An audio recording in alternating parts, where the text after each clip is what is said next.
Welcome to Behind the Aisle podcast, where we are just two wedding professionals sharing a no bullshit approach to what goes on behind the scenes in the industry.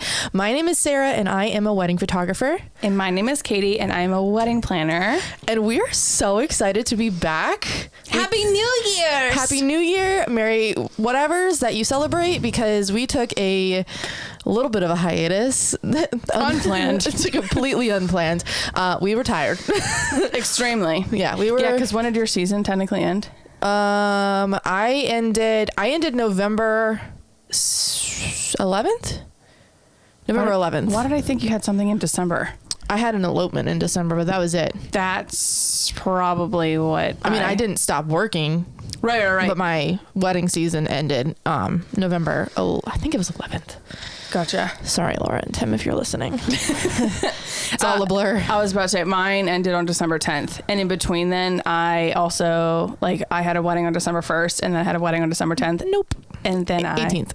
Oh, my bad. Whoopsie. It's okay. Time is, what is that? It's a very odd concept. And then I fell ill, very ill, between my December 1st and December 10th wedding. So I feel after my December 10th wedding, I spent a good majority of just trying to recuperate from sickness, and then the season ending. Yeah. And then all of a sudden it was Christmas, and I was like, oh. Yeah. I feel like it came and went very quickly. So we just decided, let's take a much needed break. Take a break. No judgment. I also like how in our text messages we didn't even reference of so when are we gonna film? Are we not gonna film in December? No. It was just kind of this weird. We both knew. Yes, it just wasn't gonna happen. Yep.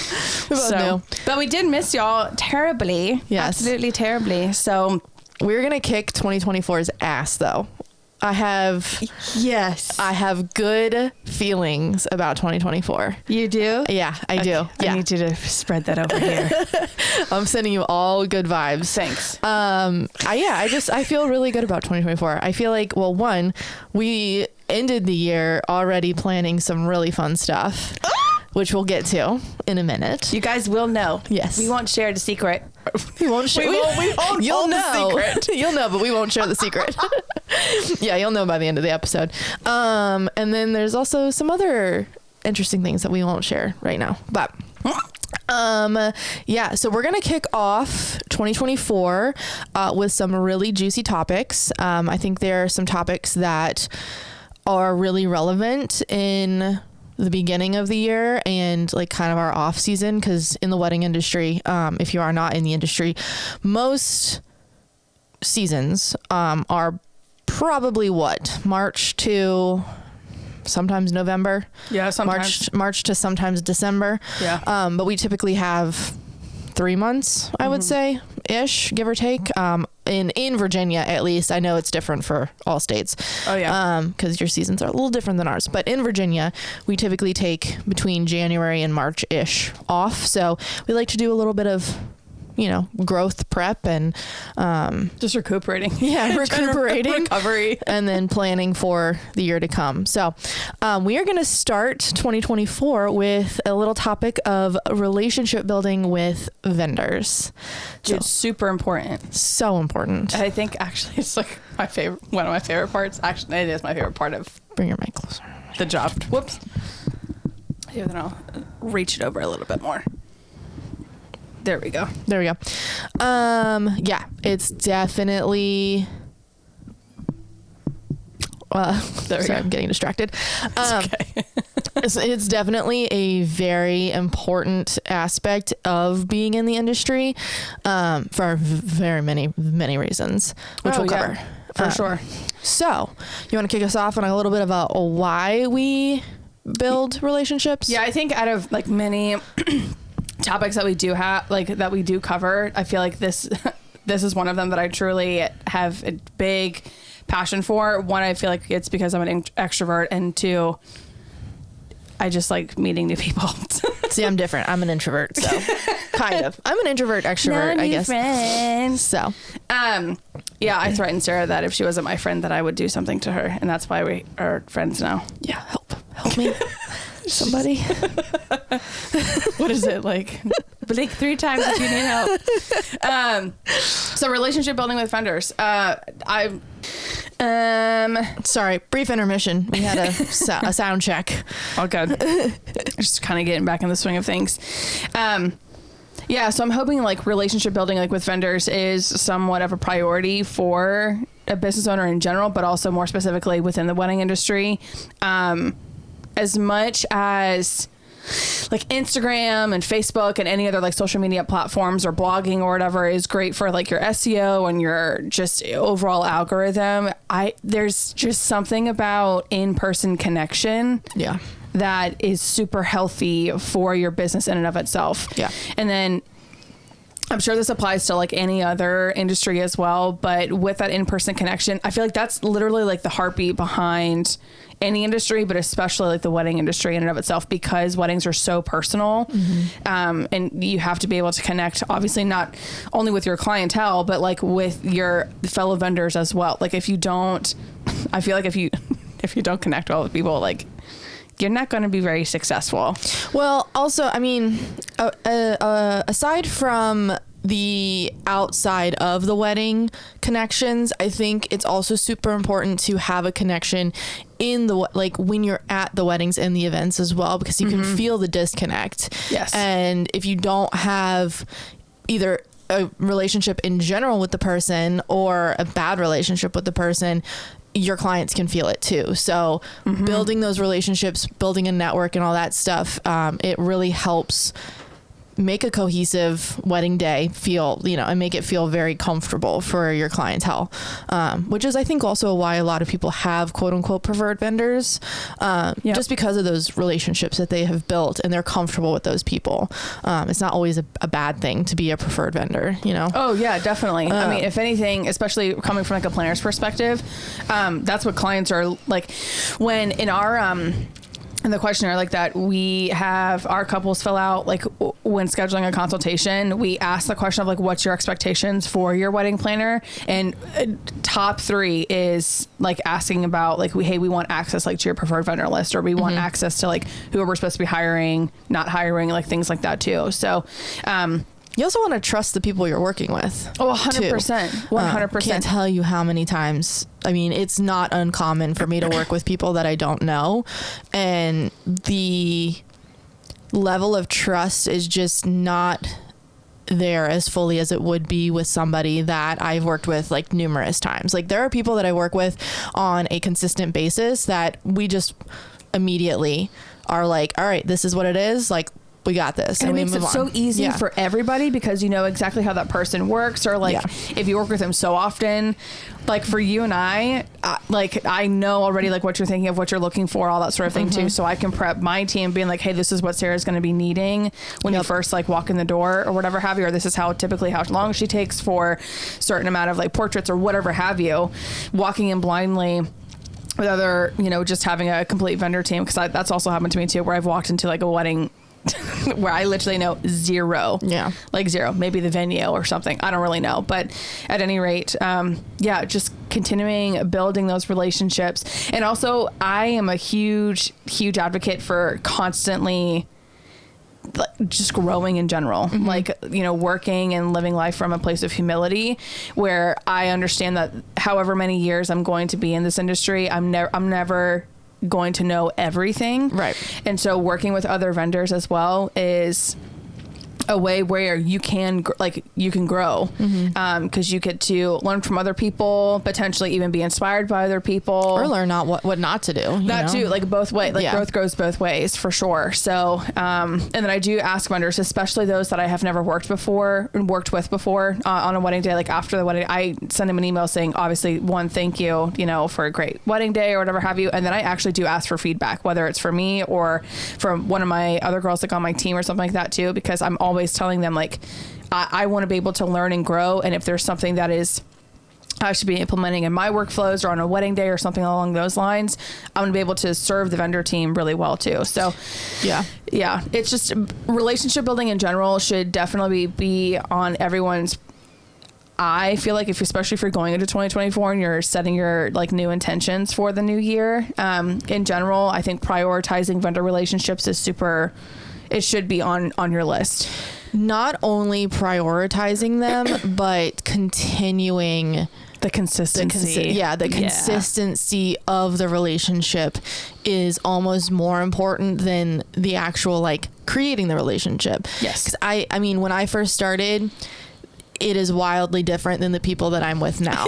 So, Same. and it's okay that changes. You grow in and out of the people that you're surrounded with. Who you start out with may not be the people that you want to continue to grow with. And that is 100% okay. Yep. You can drop that relationship. You can, gracefully exit and then continue to find new people. It's always going to be a roller coaster of finding people and not finding people, and then kind of growing out of certain situations and then finding more people that you connect with. Now I'm in a place where I think the people that I'm surrounded with are the people that I should be surrounded with. And I'm very grateful that I had those relationships, but I'm also grateful that they're not in my life anymore. So, and that is a-okay. So, but continuing with the consistency of holding on to the relationships that you want to continue building, and having those people around you, I think is wildly more important than just meeting the people.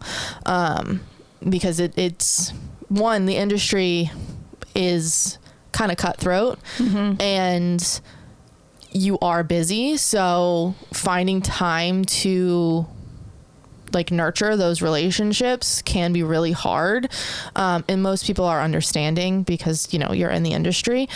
But I've had so many where it's just kind of like we both have not put the effort in, and then it just kind of fizzles. Which is sad because I've lost a lot of connections that I had in the past. From knowing certain people, I lost a lot of connections once I lost that relationship. So it is hard, but nurturing those relationships and continuing to grow them is also extremely important. Oh yeah, I wholeheartedly agree with that one. And that's something that you can do in the off season, like just figuring out too. And then I'm gonna put like this. I feel like we beat this kind of ideology like to a pulp. I think we probably talk about it like every episode, or just in general, like what our podcast is also, one of the foundational things of why we started it is that your community does not have to look like somebody else's community. Yes. You have to be okay with the people. How do I what? No bullshit approach. That is the intro. Just so say just like, it is okay if you're not in the popular crowd. Yeah. And I'm going to put popular like in quotes. Yeah. Like, it's okay if like that's not your community. I know several people where, like, again, their definition of success is them inserting themselves into a particular circle. And then I've also had people tell me that when they have reached that certain circle, they're like, this is not it. Like, these are not my people at all. And then they kind of question everything of they worked so hard to network themselves into a certain crowd. Whether, that is a luxury market, whether it's a completely different market or a different community or whatever have you. I've had people come back to me and say, I worked really hard and I networked my ass off and I went out to all these events and I showed up for these things and I schmoozed this certain person. And then they get into the circle and they're like, this is not what I expected it to be. It's the whole like, you shouldn't meet your heroes kind of thing. Oh yeah. Yeah. It's the same concept. I mean, I've done it. I've tried to network my way into those crowds, and it's just either you don't feel worthy and then you start questioning like what's wrong with me, why I don't fit in that crowd, or you just kind of realize like it's some bullshit and it's really not all it's cracked up to be, and you just don't align with those values, and that's okay. There's like a phrase somewhere where I think it's something along the lines of like, don't pull up a chair to a table you're not invited to, or something like that. I love that. I think that's what that is. I kind of love that though. But it's honestly, and it's hard when they say that you can like, when they're like, you can sit with us, and you're like, yeah, but are you just doing it out of like pity for me or whatever? Right. Like, I want to be. You don't feel invited. Well, yeah, because you could be. I mean, pull out like a Taylor Swift like lyric or whatever. Like you could be lonely in a crowded room. I mean, that's not Taylor Swift lyric, I think. I mean, it is, but it's not that she's not the originator for that line. From my Swifties out there, I just gotta pull a girl. Anyway, so, but it's so true. You can be lonely like in a crowded room, or you can feel individualized like at a full table if you're sitting at a table that is not meant for you. Yeah. And so when you are thinking about relationship building with fellow vendors, if you are going to take the time and the energy to do it for the do it for the right reasons. For real, like build relationships with people that you connect with, that share the same values, that, you know, are, again, have the same vision, the same mission, like all that sort of thing too. And then you actually have to tell yourself, tell your ego, tell your anxiety, tell like whatever voice that it is 1000% okay if you're not quote unquote sitting at the popular table. Because at the end of the day, you can't guarantee, I can't guarantee that you're going to be happy sitting at the quote popular table. Yeah. Why in the flying hell would you want to sit at a table that you are not happy being? I have flashbacks right now to like my elementary school, like cafeteria. Yeah. Of like how I desperately like wanted to sit at a certain table, and I like went up as like the new girl, and I put my tray down, and there was another girl there, and she was like, "You cannot sit there." Straight up to my face. Like homegirl was bold as hell, and she was like, "You cannot sit there. That chair is not meant for you." And I went in elementary school. Yeah, I was the new girl. Oh, you poor thing. I know. It was just when I had moved back up to Virginia, whatever. And that, like, obviously, literally, I remember the outfit that I have. I'll talk with my therapist about it. It's fine. Anyways, but it's just. And then that left an imprint like on my brain and on my heart. But then like moving forward, I was like, okay, I'm not going to pull up a chair to a table that I am not invited to. And then that actually was a blessing, because then I obviously sat at a different table, and I found my core group of friends that helped me through like my first year, like back up, like moving back to Virginia. And it set the path for like middle school and then for high school and all that sort of thing too. So, and that's not to say like, if you do get invited to the quote unquote popular crowd and you connect with them, then by all means, if that makes you happy, that is amazing. We're not trying to like dog the quote unquote popular crowd.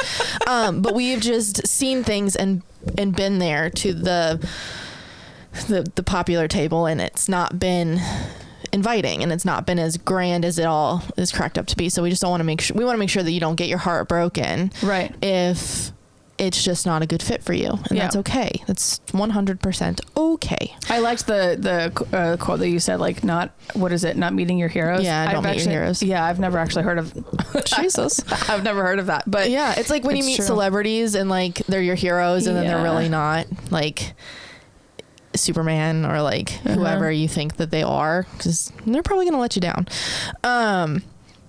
Yeah, so let's go into a little bit of how we nurture and build these relationships. So I want to hear from your perspective, like how did you build your, because like we now have been in it 7 years. I think this upcoming July it'll be 8 years for us, which is wild. It's almost a whole last decade that we've been doing this. A whole decade. I'm gonna throw up. So how did you find, like, what did you do personally? And everyone's journey to finding their community is gonna be a little bit different. So you can't necessarily copy and paste, kind of like it's a workout routine or whatever. You can't copy and paste somebody else's workout routine and you expect the same results. Yeah. Everybody's body is different. Anyway, but how did you get to like where you built your community?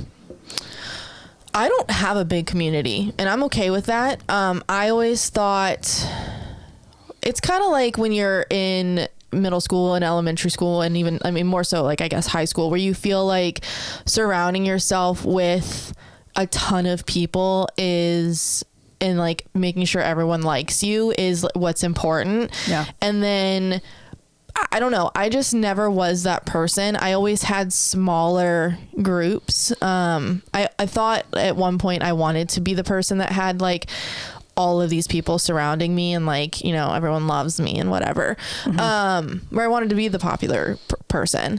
And then it just never worked out for me. I always found that I was more drawn to the smaller groups. So I don't have a huge community, which I am okay with. I think it becomes overwhelming. And I'm an introvert, so it's more so if I'm not putting 100% of my effort, if I have to put 100% of my effort into one thing versus 100% of my effort into 20 different things, it doesn't all get the same attention. So, right. Being an introvert, I find that you can create smaller groups and put more effort into it and then build those groups and nurture those groups. I actually was thinking about this the other day. How did we meet? Because I have no fucking idea. I actually thought about that. I think like during, I don't know, it was like a random thought. I don't know. I'm a weirdo person, and Sarah will definitely because I mean, well, regardless of that, you are a major part of my community, so that's why I'm segueing into this. But like, I don't know. Do you know? Oh shit. Why are you a weirdo? Go back to that. Sorry. No, I was just gonna say, like, I was thinking about this because I don't listen. You guys are gonna find me really weird. I don't listen to music in the car. Unless Sarah's in the car, then I'll have to put music on because I feel like it's really weird. But I'm a person where I don't listen to music in the car. That has a lot to do with like my ADHD and my anxiety, where I just love the silence. But in one of those silent car rides, I was thinking about like, where did you come from? Right. In my life. Because I feel like I've known you forever. But it hasn't been long. No, it is not. Like our friendship like literally started like the top of last year. And if that is surprising to all of you, it's surprising to me as well. We're also surprised. I don't remember. I know we have mutuals, but I don't think the mutuals. I moved closer to you. Yeah. But it was before then though. I don't think so. A little bit. Just a little bit. How we knew each other beforehand. Doing what? Did we work together? Was it Tuesdays Together, which we'll cover in a second? Jill and Alexander was not the first wedding that we shot together. No. I don't know. Holy shitballs. I don't know. I'm about to go back and look at my emails or something. Yeah, I couldn't tell you how we met. I know I moved closer to you. Yeah. And then I think maybe I was trying to build relationships out here because I wanted to expand I used to live closer to the DC area, and my connections were a lot of people in the DC, Alexandria, Loudoun area, which they still are. But when I moved out here, I wanted to be more in this general vicinity and expand my network out here. So I feel like I just reached out to you and was like, yo, I know you. I know you, but I know you live in this area. I know you work at these venues. Like, you want to chat. And then I was like, I wanted to do the fucking styled shoot, the weirdo styled shoot. Like I wanted to do some like more. Sorry guys, this might not be interesting to you. I'm literally like, currently, if you're not watching the YouTube channel, I'm literally pulling up my phone and I'm going all the way down to like our very first email like exchange, in which my email just pulled up. You're gonna call this crazy. March 29th of 2018. Shut up. I shit you not. Do you not delete your emails? No. Oh. Are you supposed to be? 2018? Yeah. If it's unread, it's like, it's unread? No, it is read, but I'm saying like, I was like, no, I'm thinking about like email, like management. No, I'm not that fucking crazy. I just don't delete them. Oh, I delete them. Oh, so you like, sometimes in your inbox, you go in and there's like nothing in there? Well, at one point in my life, yes. Takes a while to get there. It's so freeing. 2018, read that to me. Or not. Maybe so not. much. No, it's okay. It's about a branding session. Yeah. March 19th, 2018. I reached out to you. Hi, Sarah. Thanks for commenting on my post about a branding session. I'm new to this concept, but I'm in love with it. Could you send me along some info on your pricing and how it all works? Thanks so much. And you wrote me a novel. Oh, God. Yeah. I apologize. So I did a little quote research on how I looked over your Instagram. It looks like mutual. She's actually a close friend. I wrote this? Yeah. Oh, shit. And family, friend of mine, small world. So my quote, creative branding sessions go a few different ways depending on what you're looking for. Explanation of like everything. Whether it's just your favorite books, your cat. I saw you have a cat, which may or may not. God, I stalked. Yeah, you did. You did your homework. I was part of behind the scenes edition as well. I saw that you are an event planner, so I'd really come to an event. Okay, wait. I think this is a really great, read this. Don't give my pricing because it's 2018 pricing, but this is how I reached, this is how show this to you when we go to lunch and you're going to be like, I charged what for what? And now I'm going to be like, I want this pricing from now on. Just kidding. No, this is a good way to build relationships is I guess I researched you. Well, I put something on Instagram because it says, thanks for commenting on my post about a branding session. So I guess, God, 2018. Yeah, that was the year after I started. Yeah. Well, technically I started July of 2016, but like 2017 then, that was kind of like the year of like, okay, is this going to work? And then I think 2018 was like, oh, this is working. Okay. So I branding sessions in 2018. That's I guess you were. Yeah. So you called it your creative branding. I still do. Oh, yeah. So I guess I researched when you reached out to me, I actually did some homework and I still do this actually. I mean, you should. I mean, that's not, yeah, it was great. It was so impressive. Wow. It's a whole lot, like, look at this shit. Oh my God. I'm going to read this later. Oh yeah. Well, like, look at this. God damn. This was before I had canned emails, I guess. Jesus. Yeah. My response is like, yeah, I love how you have different, so essentially you addressed, you obviously said like, hey, we do have a mutual, love that for us type situation. Here is like what my branding session like looks like. And you described it and like how you do the process from like before the session even like happened. And then, oh, nice. Also provided behind the scenes edition. Like, so you're an event planner would come to an event where you're putting together and photograph you in the process. I still want to do this. I still have been trying to get this to be a thing. Well, like that whole like content create, like the behind the scenes now, like content creator, I think that's kind of what's coming in, but it comes from a position of like just for Instagram or just like for social media. Like actual. Yeah. Which takes her an hour ago. Okay. And then you go into like your package options. Scary, sad, isn't it? This is obviously like pre-COVID and like, yeah, 2018, like economy. Who is she? She's a baby. She's 2 years in. I'm just thinking about the economy in general, where the economy was overall 2018. Where a fucking bottle of ketchup wasn't $7. Eggs weren't $35. Yeah. And then, you'd go on to talk about like your packages, have the option to add on professional hair and makeup artist or professional stylist. I know it's a ton of information. Am I bringing a stylist on? Girl, this is a whole ass. I might have lied to you. That's fine. That is fine. You fake it till you make it, friends. You fake it till you can make it. So if we can meet up for a coffee or something and talk about your business and your interest in detail, please let me know if you have any questions. I said, that's awesome that, like our mutual friend, whatever. I love that you have options. You're putting a lot into your branding sessions. Ultimately, she did not book me, by the way. This is, wow, you knew that? Because I was like, we didn't do it. This is true. Yeah. For the time being, I'll have to pass only because funds are limited as I'm a new business owner. Oh, no, baby. Thank you so much for all your info. So we have for coffee just to chat. I said B-I-Z. Why did I do that? Creative biz owner. I absolutely, when someone is like, I'm a biz owner, I'm a boss lady. I'm a boss babe. I'm a boss babe. Get out. Get out. Get out. You want to be a boss babe too? I'm a momtrepreneur or whatever. Sorry, moms. I love you so much. You're a mom and an entrepreneur. Okay. Like this is not the German language. We're not doing compound words. Okay. Blessed.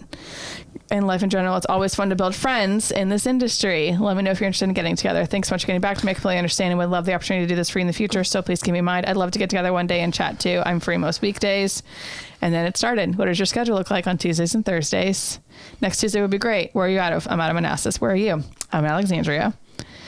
There's a good spot in Fairfax called The Clue if you'd like to meet there. I love The Clue. If you guys are local. Did we meet there? Did we actually go? That works for me. I'm a 10 a.m. wake up kind of gal. Has not changed. 11 is perfect.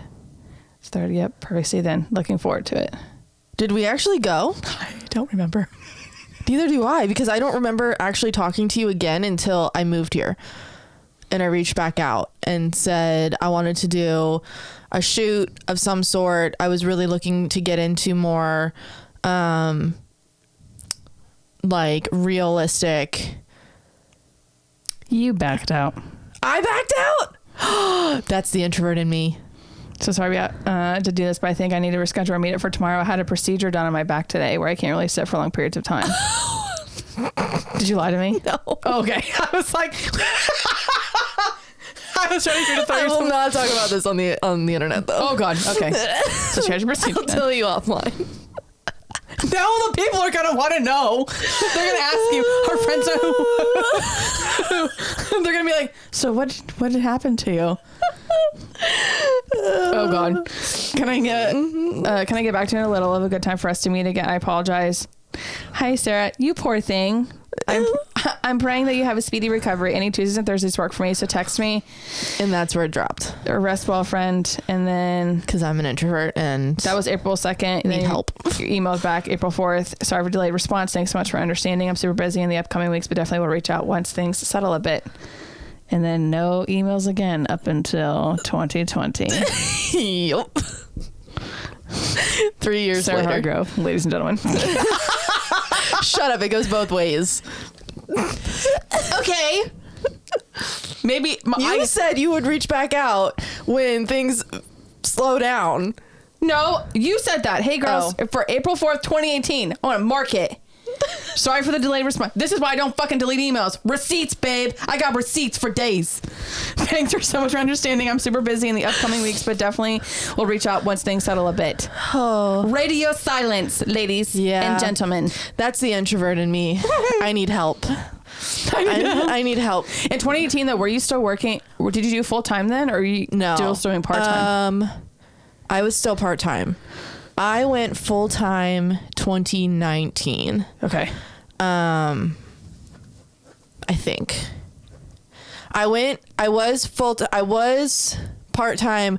Then I went full time for like 6 months to a year, and then I realized like I couldn't financially keep that. So I got that part time job again, and then I said fuck it and I went full time. I believe 2019.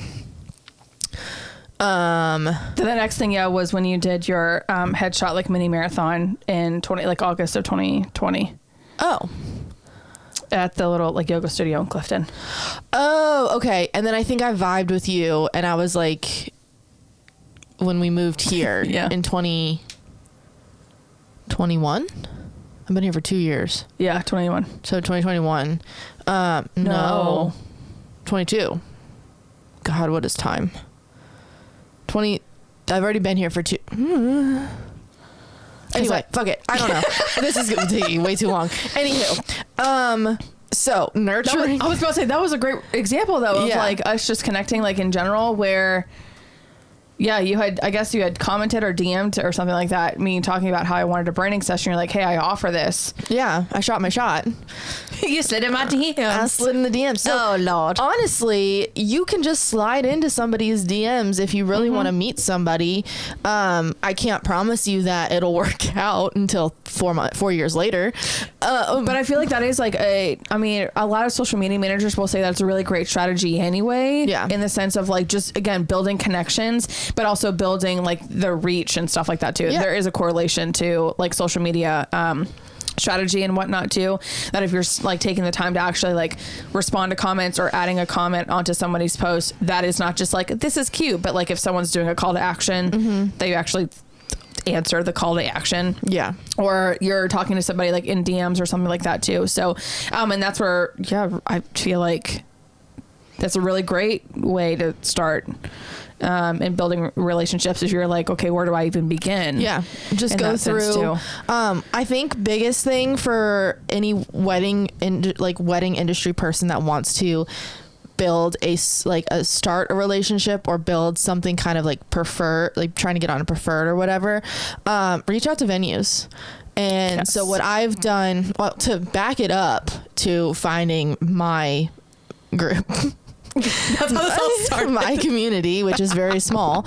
When I first started, I reached out to venues and asked to do venue tours. I said, I explained to them who I was, what I did, and why I was interested, and then asked to go to venue tours and have somebody. They're most likely more than happy to show you around and be like, hey, this is what I have to offer. And then you give them a card and take some behind the scene videos and move on and then hope for the best. So I did that a lot. And then I went to Tuesdays Together groups, which was a lot more readily available in the beginning years. Yeah. Post-COVID, it's not really a thing. Yeah, COVID killed it. Which is unfortunate, but our Tuesdays Together group Thriving. is still thriving, which is great. There's still a couple here and there in Virginia, and I don't know about other states. I don't know what those states look like. But if you have a Rising Tide group, they're called Tuesdays Together, and most of the time they meet once a month, and it's just a bunch of people in the industry that chat about either a topic or just hang out. That's where I started most of my relationships, if not all of them, because it was a very casual, just show up, meet some people, and then you have a heart out, and then you can say deuces and roll. There was no like lingering, which my introvert brain can't. I can't linger. I can't do it. So as long as I'm like in and out and like have a reason to stay, then it was great. So that's how I met most of my groups, whether they worked or didn't work. And then, I met you again in 2020 or whenever, and just kind of grew that, and then it is what it is now. Like, it's not huge, but it's enough that keeps me going without being overwhelmed. You feel fulfilled. Yeah, I feel fulfilled. I have enough people that I'm going to circle back around really quickly and do a little plug for the Rising Tide Society, because I'm our local Tuesdays Together chapter leader for Manassas.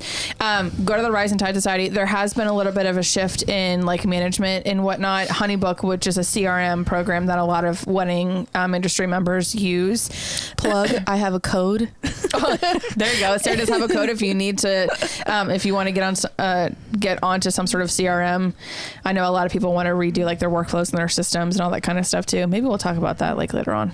That'd probably be a good one. Yeah. I think it was on the list. But anyway, so your local Rising Tide chapter, yes, I will be honest. So I've been the Manassas, Virginia leader since 2018, I think, Wow. when it got handed down to me, 2018, 2019.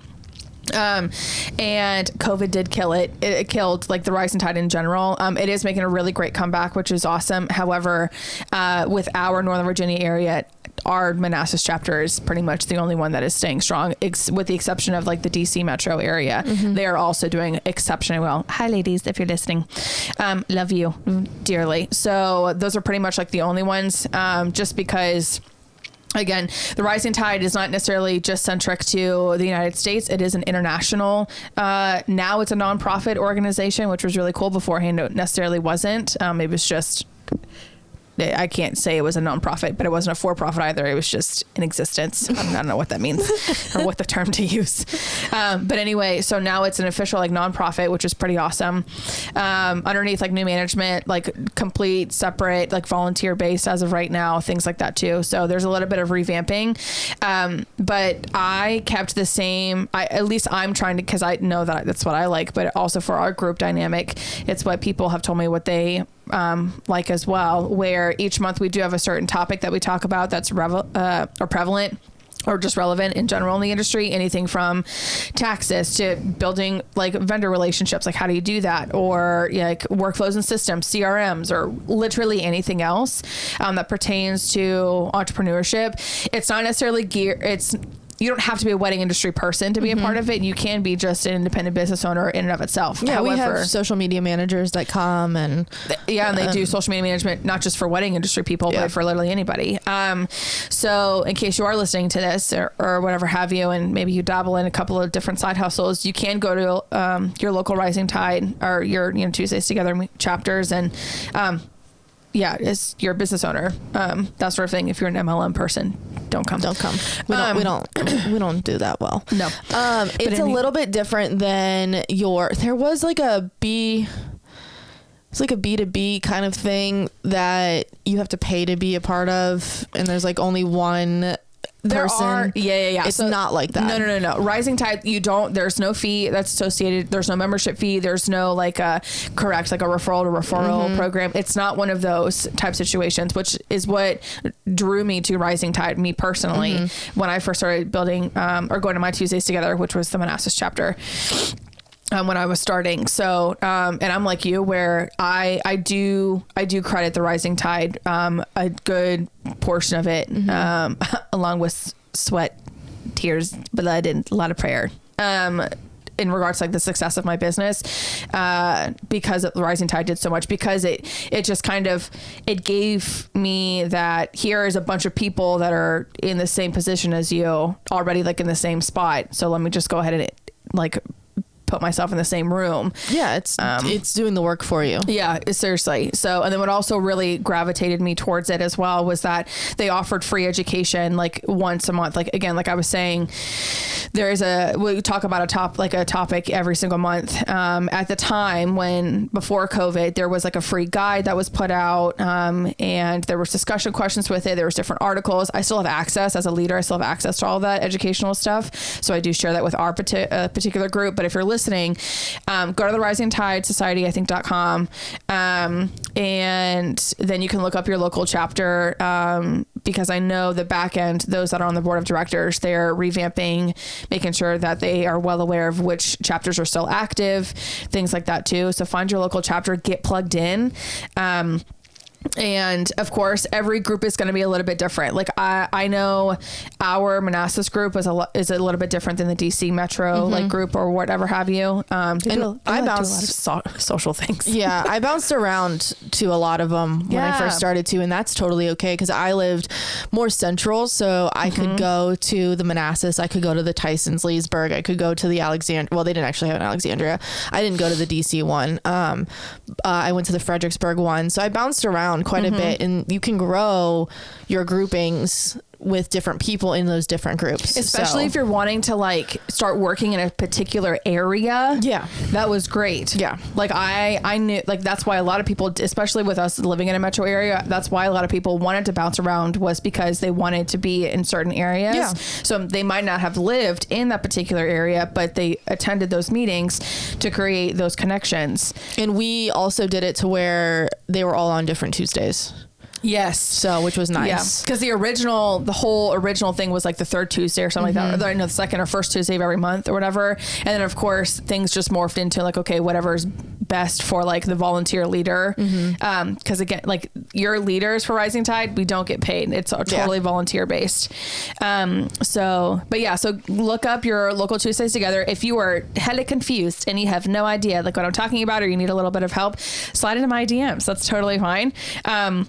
And I'm more than happy to help you connect with your local leader. I might even put you in touch, like email to email base, because I do know that Rising Tide is trying to rebuild itself post COVID, and now because they're no longer affiliated with Honeybook.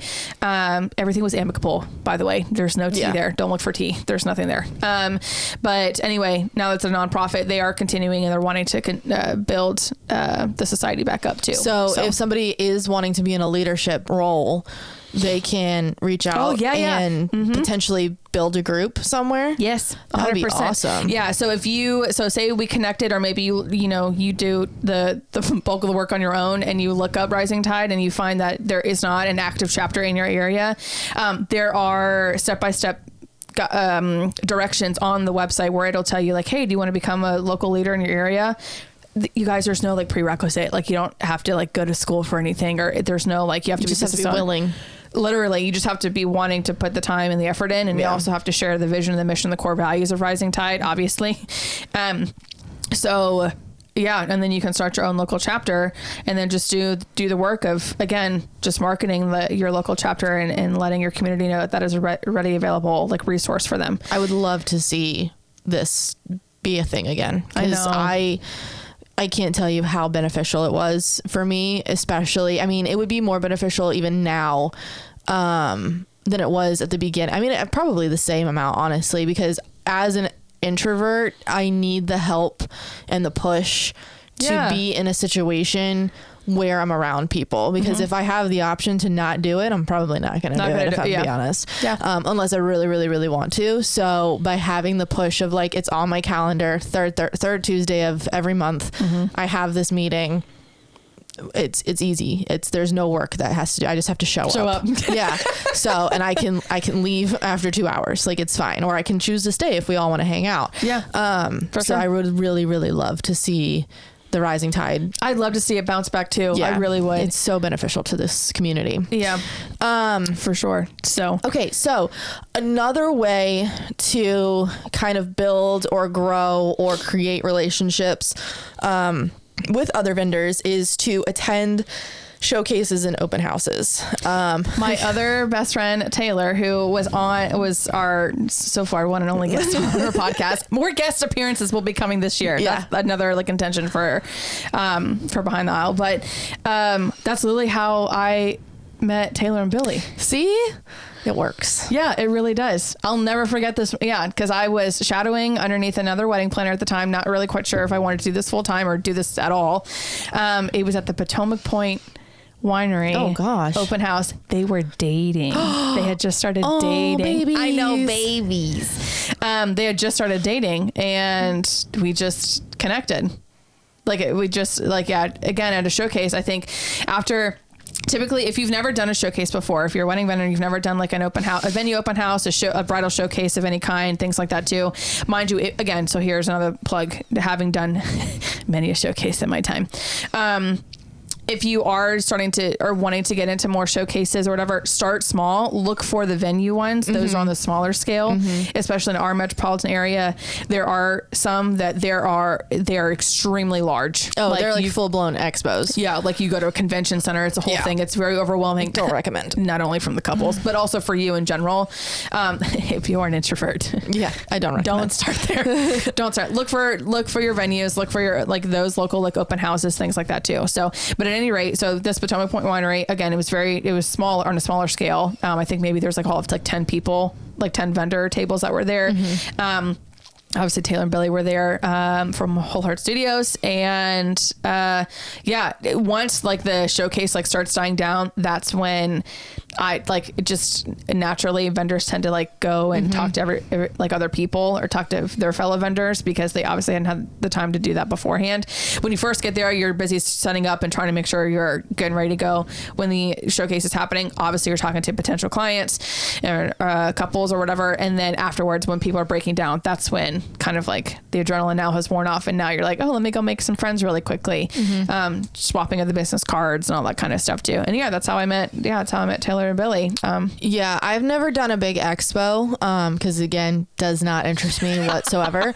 But I have done venue showcases, and I honestly, after the first one that I did, that was not very lucrative for like a client to business standpoint. I started doing them just for the venue and vendor relationships. Because it puts you in a venue that you potentially could want to work at.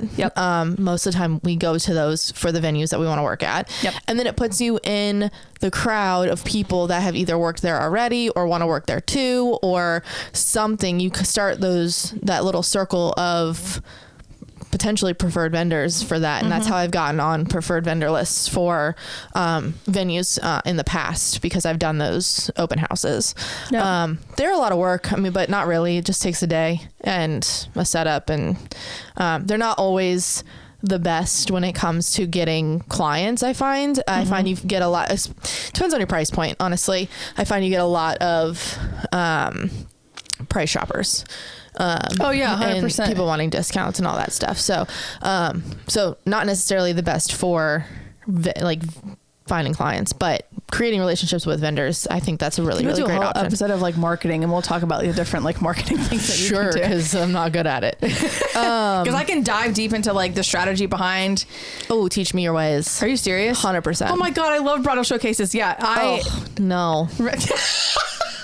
No, I love them. I love them only because I'm the opposite in regards to every showcase that I have done and that I've put our team into. It has been successful, in the sense of we've gotten clients that feed into like our values too, and like know and understand the vision and mission of Tilly and Teal, but also, the connections too. I'm very, very, very picky. See, I will teach. Oh my goodness. I'm just all fired up. I love that shit. I have not done one since the beginning when I was baby, like didn't know my ass from a hole in the ground out here. So, I would be curious in doing one now because I am more confident. You are doing one in February. I am doing one in February. I shoved her in the corner. I signed her up, and I was I'm grateful for it because I wanted to work at this venue. But yeah, I haven't done one since probably 2018. I mean, and that's valid because a lot of like when I was baby pricing too. I mean, because that is valid in the sense of like if you're first starting, or again, if you're wanting to make connections, with potential, like you said, potential vendors that are at that particular venue or that area in and of itself, doing a showcase, doing a bridal open house, whatever have you, that is a really, really awesome way to do that. I feel like it's a win-win, but obviously you have to know and understand how to strategize yourself like accordingly or whatever. But anyway, there was a whole reason why I was bringing that back up, and now the mind has fleeted from my brain. Oh, well. Oh, great. Okay. Anyways. Yeah. So nurturing those relationships. So once you build them, once you find those people, once you meet those people, and you want to continue the relationship and you want to make sure that, you know, you nurture it and keep it going and you don't lose out on that. What are some ways that you go about it? And then I'll tell you how I try and go about it. Yeah. I mean, with any relationship, you just can't like make a friend and then expect that friendship to be everlasting unless you obviously like you said, nurture it and you feed into it. So many a great way to do this is by simply doing like just check-ins. Either you're in their email, or whatever their preferred method of communication, especially starting off with how you first communicated with that person in the beginning. So I do have many quote unquote friendships that like I'll DM on a consistent basis, just because we just haven't left like the Instagram DMs or something like that. Some of them I've moved only to like email or whatever. It's just a little bit, it's different. And then eventually it'll go into like texting for me. But doing like annual check-ins. Our good friend, like Victoria, we got to the point where like we wanted to nurture, she's a fellow wedding planner. We got to the point where we wanted to make sure that we were setting aside time where we were staying connected with one another, that we now have is it the second Monday or third Monday? Second or third Monday of every month, we have lunch together. It is literally in our calendars. We are checking in with one another, not just talking about business, but talking about life and just personal stuff, like in general, because we wanted to continue that nurture that relationship.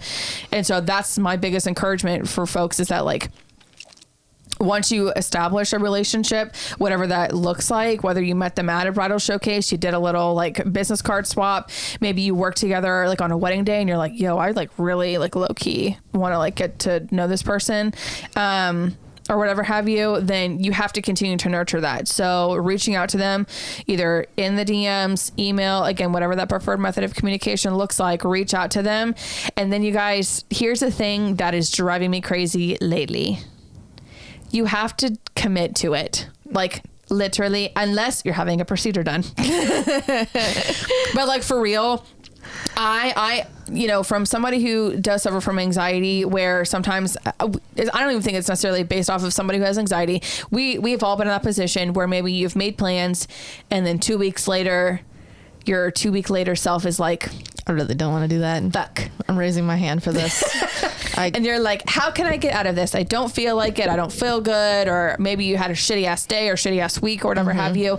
I'm going to encourage you so hard, so damn hard to like tell the voices to shut up and just show up. Yeah. 2024 is the year of commitment. And consistency. And discipline. Yep. That's, I think, commitment and consistency and discipline, I think, are that's like my top 3 for this year, which will help with growth in general. And so that's across the board. And so the way that you, I think what people tend to do that is a big error, going into like any new year, is that they put so much intention, like they like write out their like resolutions. I don't fucking believe in resolutions, whatever. I see them as goals, not resolutions. Goals or like intentions, whatever that you're like, okay, going into this new year, I'm going to do, and you make it this huge fucking list or whatever. It's not attainable. You need to make sure that you are setting yourself up for success and starting off slow. 'Cause that's why I forgot the statistic now. Usually it's by like February something that a good majority of the goals for people have been chucked out the window because they just set themselves up for failure because they put so much pressure on themselves. So when it comes to vendor or relationship building in general, set yourself up accordingly and not be like, well, I'm going to have like 5 lunches with somebody in a month. Yeah. Don't do that. First of all, hello. That's a lot, especially if you haven't been doing that already beforehand. Just set yourself up in small cadences where it's like, I want to have lunch with one person this month. Yeah. And then nurture that one relationship. It is okay to like, again, build your community slowly. Yeah. Don't like dive into a 9-foot deep end if don't know how to swim. Yeah, I agree with that. And consistency has always been an issue with me.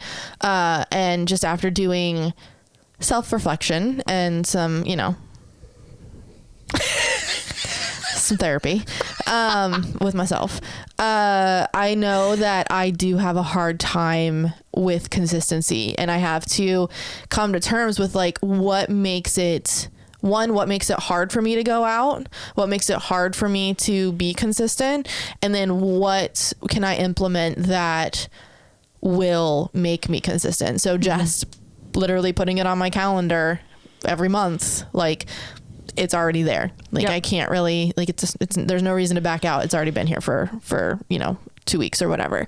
But I have fallen victim, and I am subjected to that introverted, like my 2 week later self is like, I really don't want to do this today, but I'm gonna do it. I've done it. I'm not even an introvert. I've totally done it where I've like, well, shit, the do list has been piled up. My email inbox really needs to be like managed or whatever. But at the same time, I feel like it's a win-win. And you can put boundaries on it too. Like you don't have to. It's not an all day thing. Yeah. And I think some people kind of think that it should be, or that it has to be. And I think that a lot of people, like if you, and a lot of people, I think this too, where like if I am scheduled to do something, like it kind of makes my whole day shot. Like I can't block. Like I can't be like, all right, well, I have from 10 to 12, like this is the time frame of when I'm doing this, and then that's a hard out. Like you kind of get distracted and sidetracked and all that stuff. Make it a hard out. Give yourself a hard out, give them a hard out, and then that's it. And then schedule it for the next time. Like you don't have to make it like this long drawn out thing either. Yeah. Which it's not dating. Like you're not out here unless that really is your, don't do that. So your intentions up correctly. But yeah, it doesn't have to be like a 4-hour like whatchamacallit. Put it on the calendar for this time to this time, and then be done when it's over. Like it's not hard. The way that I go about this, and I need to be better at doing more outside of like the business standpoint. Like I'm really good at keeping the relationships within the business, like only work stuff. Like I don't really venture outside of that with people because I don't really want to, if I'm being honest. But when I nurture a relationship, like I'm not necessarily looking to be these people's best friends. Right. I'm not looking to build, unless it's very specific people, I'm not looking to build this lifelong thing. I am looking to have a really solid relationship with them that I know, one, it benefits both of us if we work together. Mm-hmm. And two, I can trust who I'm working with. And just knowing that I am consistently putting out the same things every time I come in contact with these people. Okay. Like that doesn't change. Yeah. So I make sure that I'm really, really easy to work with on wedding days. Like I try really hard to not be difficult. It is not in anyone's best interest for me to be difficult. So there's no reason for it. I'm confident enough in myself to know that I can tackle whatever comes my way. There's no reason to put it on anyone else. Like that's fine. So that's one of the biggest things. And then making sure that we have like solid communication on the wedding day. Like I'm putting myself in front of these people and saying hi to them, making sure I introduce myself to the venue owner, saying hi to the venue owner, like, you know, creating that relationship. Then making sure I introduce myself and have a communication with the DJ and the videographer and the florist and all of the people, makeup artists, like becoming friends with them on that day. I feel like it's hard for me to breathe. You are sinking like into a little hole over here. I'm like, Again, if you're watching the YouTube channel, I am. Sarah, look at you. Look. You're like literally sunk in. That's probably why. I feel like I'm just like, ugh. She's literally like sunk into a hole. Blessed. Anyway, so I pride myself on being a really good vendor, which is what brings me back to working with those people. I'm not looking to be these people's best friends. I'm just looking to be a really good vendor on the wedding days and That's somebody great. that's easy to work with. I also send galleries. If you have your email on your website. Uh-oh. It's that time of year again, folks. That time of year when I start getting pissed because y'all want your fucking galleries and you don't have your emails on your website. So I pride myself 3 times a year. I send out galleries and I resend galleries because I want you to have these photos. So I think if you are a photographer, the biggest and easiest way that you can nurture relationships with vendors as a photographer is sending galleries. Stop gatekeeping. We don't need to do this anymore. Yeah. Like, it's not like some secret thing that you got to hold on to for some fucking reason. Unless your clients specifically say, I don't want you sharing this with anyone, there's no reason you can't send people galleries. Yeah. So, and then from the other side of things, if you worked with Sarah, or like if you are going to be a person that I gotta like, fix this. Hold on. Yeah, I please. can't. Because you're like falling into the abyss. If you have like worked with Sarah, or like if you are planning on doing, or maybe you know of someone who does the same kind of strategy like Sarah does, or you're going to start doing this as well. If you are on the receiving end of things or whatever, can you just acknowledge that person who's done the work or whatever? Oh yeah. Because I thought when you and I first started working together, and the fact that you made the effort to literally, it was months after the wedding too. Not only did she send the gallery she would send the sneak peek. She sends, not even, like I'm using it as a past tense because you still do this now. But like, not only does she send the sneak peek, but then once the wedding gallery has been sent out to like the couple, she'll also send it to the entire vendor team. But then like a couple months later, towards the end of the year, you're like, hey, as a reminder, here's the gallery again. Again, I appreciated like working with you or whatever have you.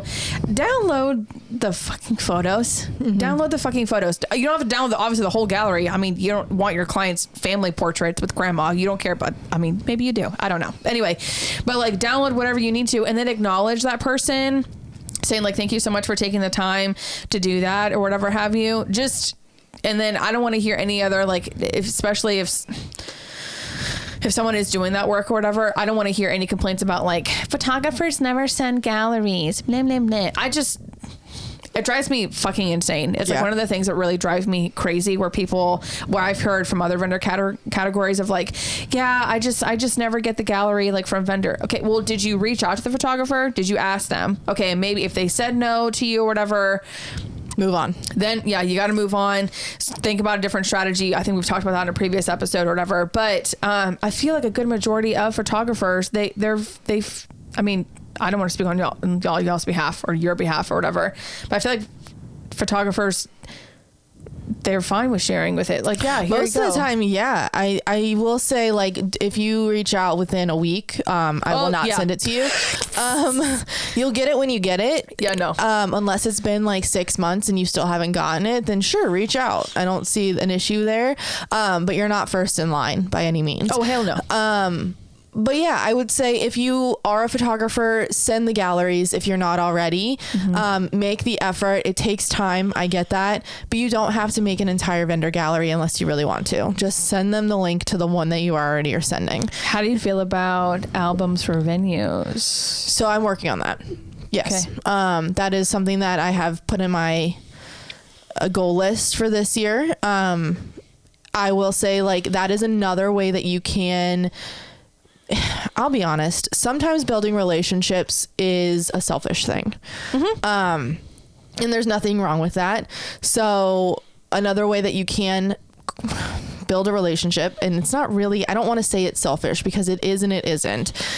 We all know that you're trying to build a relationship for work. Like, yeah, we get that. But the vendors and the venues that you work with, they do appreciate that kind of stuff. So creating albums to send to the venues that showcase your work will bring you in clientele, but it also helps showcase their venue. Yep. Or sending them prints or wall art or whatever it is. It does cost money, so it kind of, you have to outweigh the costs on, like, is it worth it for me? If you can't afford to do that right now, totally fine. Just send them a gallery that's free. But yeah, sending actual physical product is very helpful. I don't see anything wrong with that. I'm actually going to do that for a couple venues this year. You just have to be smart about it. Again, like marketing episode, we got to like write it down. Yeah, like for sure. I think a marketing episode would be great. 100%. But yeah, let us know if you like that. Because it's the same thing with like the showcase and the open houses. Not all of those are going to be free. Right. Some of them you do have to pay a fee for. So obviously you have to make sure that it's a correct business strategy and that you know exactly what your end result, what your end goal of you signing up for like a showcase or an open house or sending sending an album or wall art or whatever. Like, you have to make sure that when you are relationship building, you have to understand, what do you want to come out of it. Don't just do it for the sake of like, well, okay, I had lunch with a vendor friend, check off or whatever. Like, you have to make sure that you're setting your intentions correctly with literally anything that you're doing in your business. Okay. Like, honestly, but when it comes to relationship building, take the business portion out of it and then think about your relationships with other humans. Just take that for an example in and of itself. Yeah. You're not just making friends just for the sake of saying that you have friends, hopefully. Because people can read bullshit. You know, a relationship goes like both ways. It cannot be one-sided or else that relationship will fizzle out. And that's literally anything in life. That's foundational for anything in life. I think you should also create relationships. And this is something that I've struggled with in the past because I've been burned a couple of times.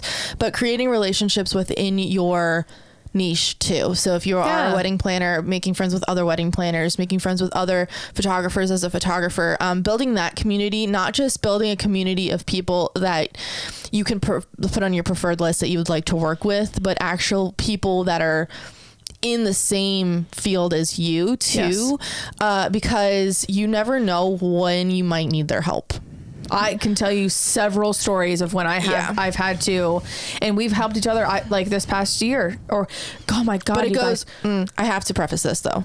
It goes both ways. Oh, 100%. Because I have been in situations where I've had to help and I've never been helped in return. So, just be careful. Don't be that person where you're just the taker and not the giver either.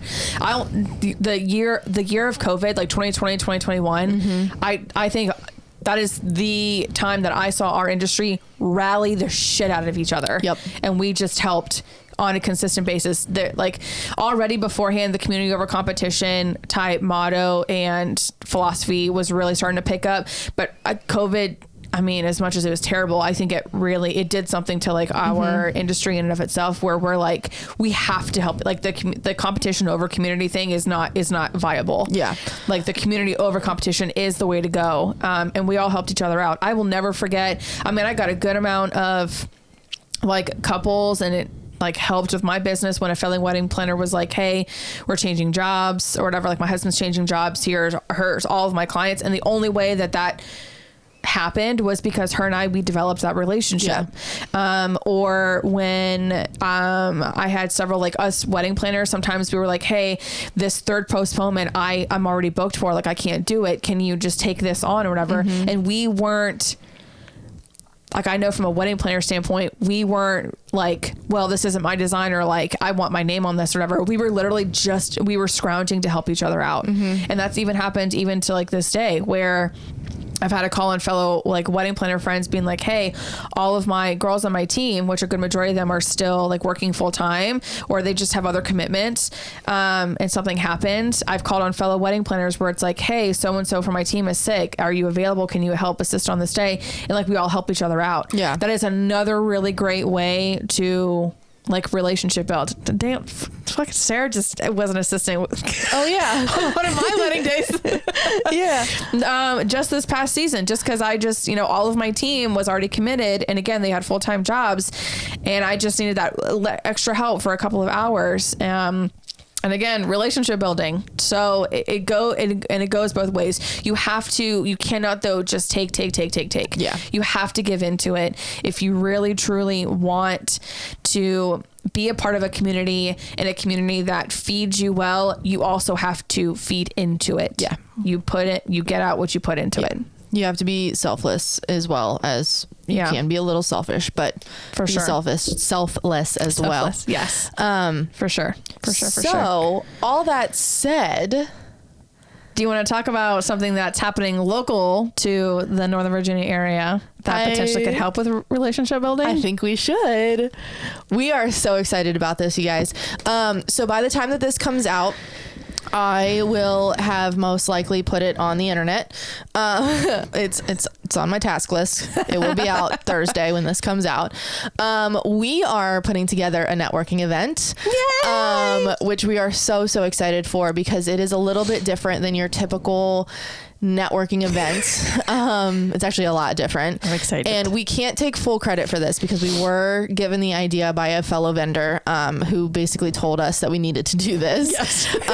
So shout out to Haley for the idea. We love you. And we're doing the damn thing. So we have created a networking event called the Vendor List, and it is a speed dating type event, speed networking event, I guess, where we have a set amount of people come in, and we all sit in a circle. You all sit in a circle, and you have 5 minutes, 2.5 minutes each person to give your little elevator pitch, and then you move on to the next.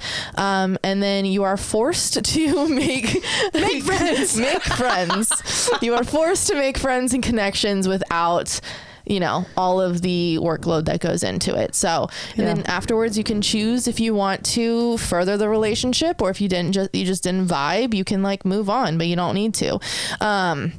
So that'll be coming in February. Yay! February 17th to be specific, and it will be at Morais Vineyard. And we will have all of the information out as far as tickets and all that is going to be on our website at behindtheaislepodcast.com. Yes. So you can go there, grab your ticket, and join us. It is Valentine's Day themed, because it is right around that time frame. So we obviously had to make a theme.